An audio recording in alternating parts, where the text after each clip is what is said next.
Our country's in the grips of the worst border security crisis in our history. President Biden's open border policies have caused an unprecedented humanitarian disaster with grave consequences for public safety, national security, and indeed for the rule of law. For years, Democrats have stood by and watched as President Biden presided over and intentionally exacerbated this historic crisis. They know that President Biden has the authority to secure the border. Yet, instead of taking him to task, they remain silent. No, instead of calling on the president to fix the problem, we're here attempting to revive the so-called Border Security Act, a bill that's already failed to pass muster in this body and will do nothing to secure the border, and if anything, would likely make it worse if, heaven forbid, it became law. It would certainly make it worse when administered under this administration because of the amount of executive branch discretionary authority that this bill creates. Look, let's be honest here. This is a political exercise, not a serious debate, because that bill's going nowhere, and we all know that. Since President Biden's inauguration, over 9.5 million undocumented immigrants have entered the United States illegally. Those are just the ones that we know about, just the ones that have been observed, that have been recorded by our border security personnel. It's larger than the population of 36 states. Most of our states are smaller than the number of people who have been observed and recorded as crossing into our country through our southern border unlawfully just since January 20th, 2021. The magnitude of the border security crisis is hard to comprehend. And what's not hard to comprehend is that this is a public safety crisis, and it should be treated as such. Our constituents from our various states know this, and we know it from them. They feel strongly about it, and they don't like it. So let's not pretend that President Biden lacks authority to secure the border and needs new legislation, or else he won't be able to do anything about it. That isn't true. That is science fiction fantasy. That is a fraudulently produced statement. It is a truth-free assertion. President Biden, you have the power right now to secure this border. You have it, and you know that you have it. And you deceive the American people when you suggest otherwise. Let's not waste the American people's time by debating a bill that stands to make the crisis even worse by giving you, sir, more power to make this worse, which it would do. And we know already how you would utilize that discretionary authority because we know how you utilize the discretionary authority you've already been given. We should be considering measures that force this administration to actually secure the border, that stay the president's hand, and that force him to do his job, which is to secure the border. We can do just that, or at least move in the right direction on that front, simply by passing my legislation known as the VALID Act. Thanks to the Biden administration, inadmissible aliens are not just entering the United States on foot. They're being flown on commercial flights, often at government expense, into and throughout the country. The CBP One mobile app, which was never intended to be used by migrants seeking entry into the United States, has been repurposed into a tool by the Biden administration to facilitate the entry of even more illegal aliens into the United States. Today, migrants can download the app, put in whatever identifiable information they'd like, no matter the accuracy of the information, regardless of whether they just made it up, just like they'd walked into a party and wrote their name down on a name tag saying, "Hello, my name is thus and such." And then they can use the app as their sole exclusive form of ID necessary to enter the United States. So the rest of us, if we travel outside the United States, need a passport to come back into the United States. But if you're an illegal alien, no documents, no citizenship, no visa, no problem. We got you covered. All you've got to do is color inside the lines. Just write down whatever information you want to make up, put it on the app, that's your ticket. you're getting in. Can't tell you how many times my constituent service operation in my state office back in Utah gets calls from frantic, concerned American citizens. They're somewhere outside the United States, they lose their passport. It's a real crisis. We do our best to help them. We can almost always figure out a way to solve the problem, but it creates real difficulty. The American citizens don't have access to the CBP One mobile app, but you know who does? Illegal aliens, and it helps them get into the country.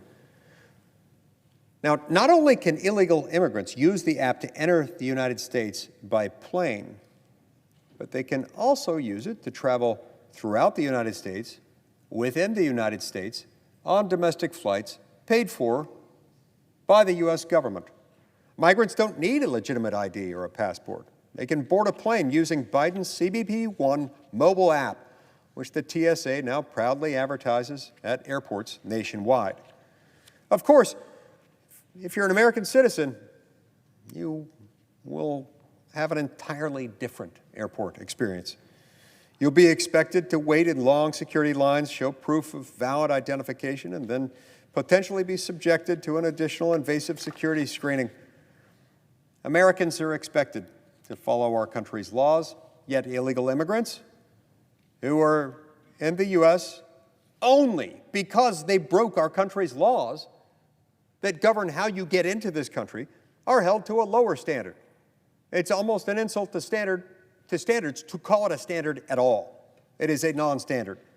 The Biden administration is rewarding people illegally entering our country with their own personalized form of TSA pre-check. But it's better than TSA pre-check. It's free. You don't have to provide any documentation. You don't have to have any real security review. This backwards policy has real consequences. Hundreds of thousands of otherwise inadmissible aliens have entered the U.S. using the CBP One mobile app as their sole form of identification or travel authorization. Among those who have entered by using the app include a Haitian migrant who, after entering the U.S. through the CBP One mobile app, was arrested for committing double homicide in New York. Corey Alvarez, another man who entered the country through the app, was arrested for sexually assaulting a disabled 15-year-old girl. Americans deserve the right to fly without fear, which is impossible when we have a president who allows people without verifiable information to enter our country against our laws. My bill can end this unacceptable lapse in security and public safety, and it can do it today. All I'm asking for is a vote on legislation that would prohibit individuals from flying from foreign countries into the U.S. If they're using the CBP One mobile app, a notice to appear order or a notice to report order is their sole form of identification or travel authorization. This shouldn't be a hard idea to get behind. This shouldn't be controversial, not remotely. Before you board a plane, you should prove who you are, just like the rest of us have to do. We do it all the time. We have to prove who we are when we go to the doctor's office, the pharmacy, when we check into a hotel, pick out a rental car, if we get pulled over on the highway for speeding.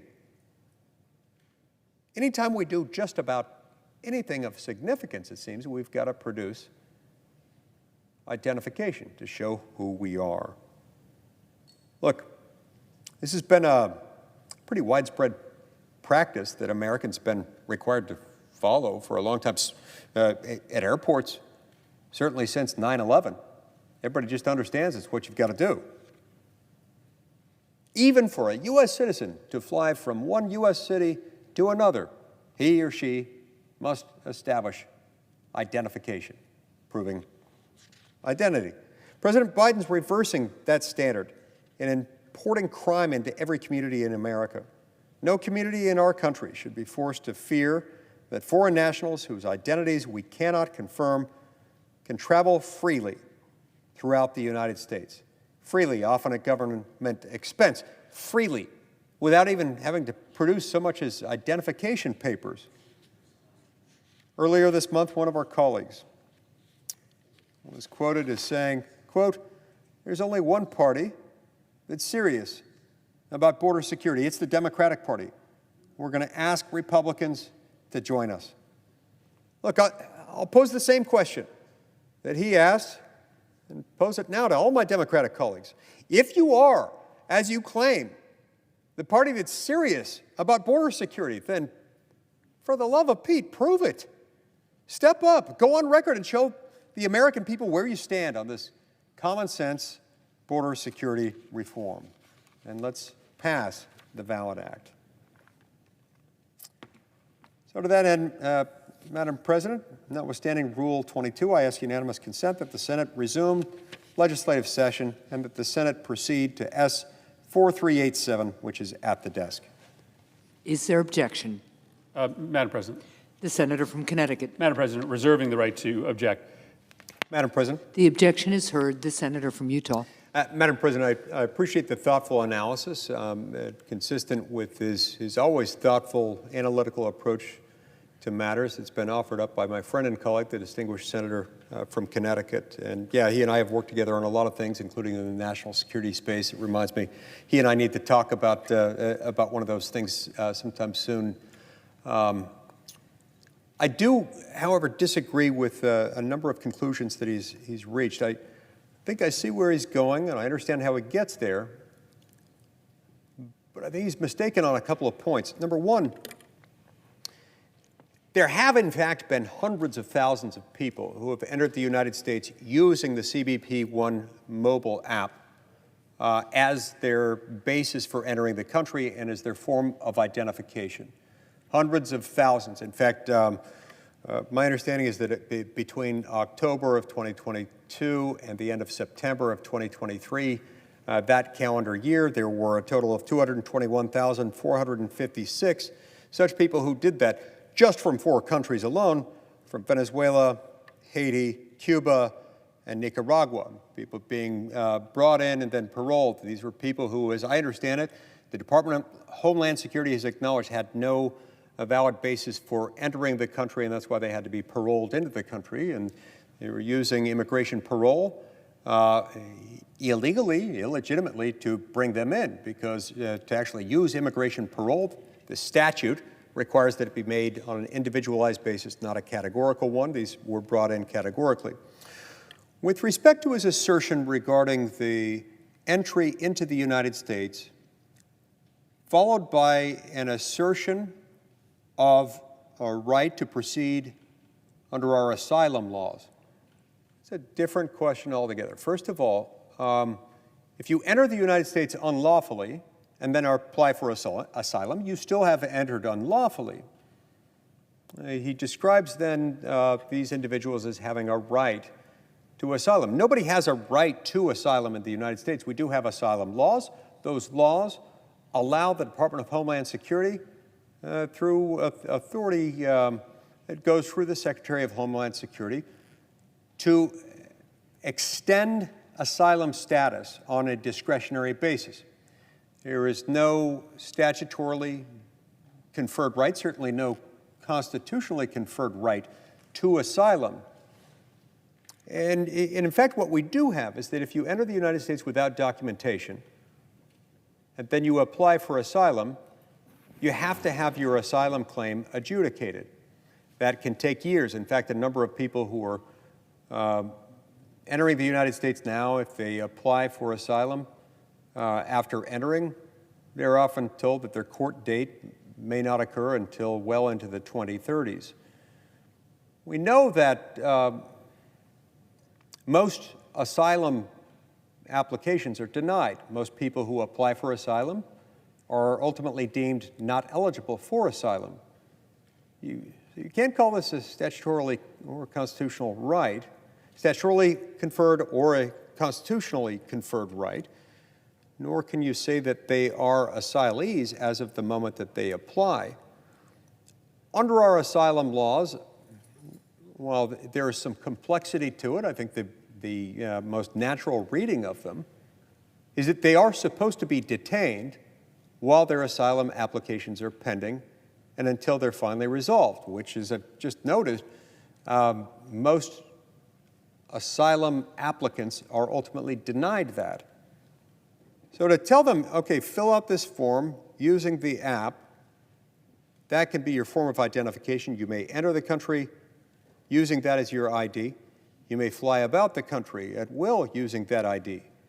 To say that that is based on some sort of lawful immigration status isn't accurate, and it certainly ignores the fact that we're flouting in countless circumstances either immigration parole or asylum in order to get them to that point. As to the suggestion that those entering the country with CBP One, the CBP One mobile app, if I understand my colleague's assertion correctly, I think he's saying you've got to have other forms of ID, perhaps a foreign passport or something akin to that, in order to use the CBP One mobile app to enter the United States. It is not my understanding at all. I've had countless conversations, and I, as well as my staff, with officials in the Department of Homeland Security when we've raised these concerns. I've never heard any suggestion anywhere that that ability to use the app in that fashion is conditioned upon the ability to show, to produce a foreign passport or other official form of foreign identification. And I would add here, I'm quite certain that that is not the case for the additional reason, not only because that would have come up by now in the countless conversations we've had about this, but also for the additional reason that you see along our southern border people ditching their identification papers, their identification cards, passports, driver's licenses, whatever they are, from their home jurisdictions. At the moment they cross the border, they ditch them. They ditch them because they don't need them. They ditch them because that way they can fill out the CBP One mobile app and make their name or their date of birth or whatever it is, whatever they want.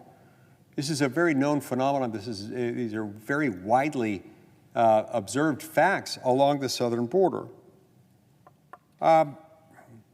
He said these are not hundreds of thousands who have been here. Look, this is not my understanding. 221,000 some odd people flew in just from the 4 countries I mentioned alone, and just for the 12-month interval that I mentioned.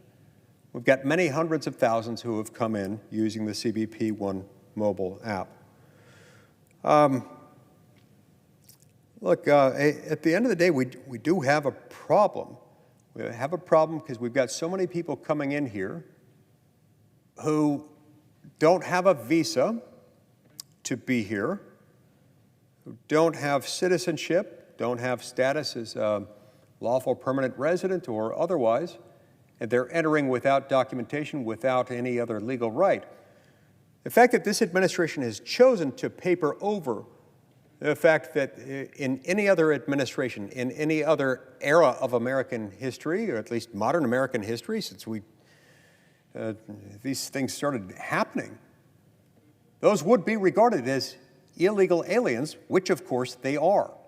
In this administration, they do their best to try to paper over that by either declaring them eligible for immigration parole, even though they're not, because you're not allowed to use immigration parole that way. You can use immigration parole in 2 instances, both of which are specific, neither of which may be categorical.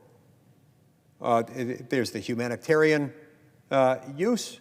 For example, your mother's in the United States, you're outside the United States, you don't have a visa, you're not a citizen, you're a citizen of another country, you want to come in because your mother's sick, she's about to pass away, and for humanitarian purposes, they'll let you in for a brief period of time. Understand that it is momentary. The other is a public use